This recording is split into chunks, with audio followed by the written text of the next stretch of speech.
আসামের গোয়ালপাড়া জেলার টুকলেশ্বরী মন্দির একটি প্রাচীন হিন্দু মন্দির এবং একটি শক্তিপীঠ হিসাবে সতীকে উৎসর্গিত।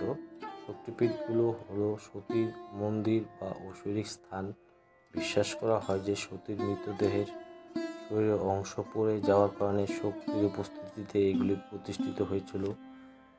এখানে পড়ে যাওয়ার কারণে এই জায়গাটিকে টুকলেশ্বরী মন্দির নামে জানা যায়।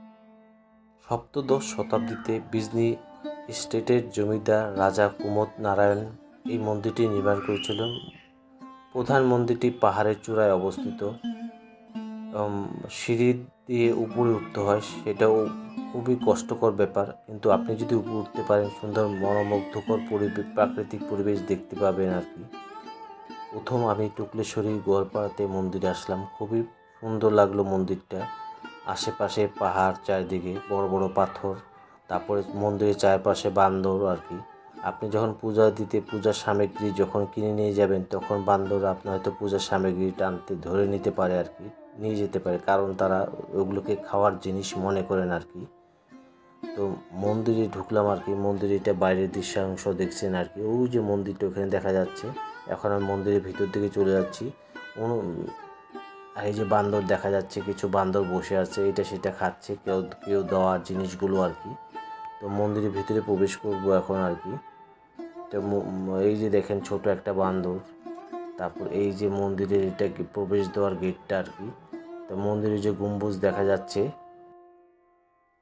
সুন্দর পরিবেশ, শান্তময় পরিবেশ, চারদিকে পাখির গুঞ্জন আর ঝিঝি পোকার একটা ঝিঝি ঝিঝি শব্দ খুবই ভালো লাগে, নির্জনতাকে আরও ফুটিয়ে তোলে নির্জনতাকে।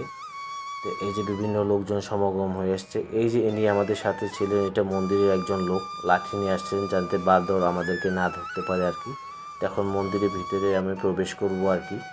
তো মন্দিরে কোনো বিবাহ অনুষ্ঠান চলছে আর কি, সেই মুহূর্তে আমরা গেছিলাম আর কি। আমরা কোনো পূজা দিইনি, জাস্ট মন্দিরটাকে একটু ঘুরে দেখলাম আর কি, কিন্তু ভালোই লাগলো আর কি। কিন্তু মন্দিরের উপরে যে পাহাড়ের উপরে যে একটা শিব মন্দির আছে, সেইটাকে আমরা শিবলিঙ্গ আছে আর কি, সেখানটা আমরা যেতে পারলাম না, সময় ছিল না।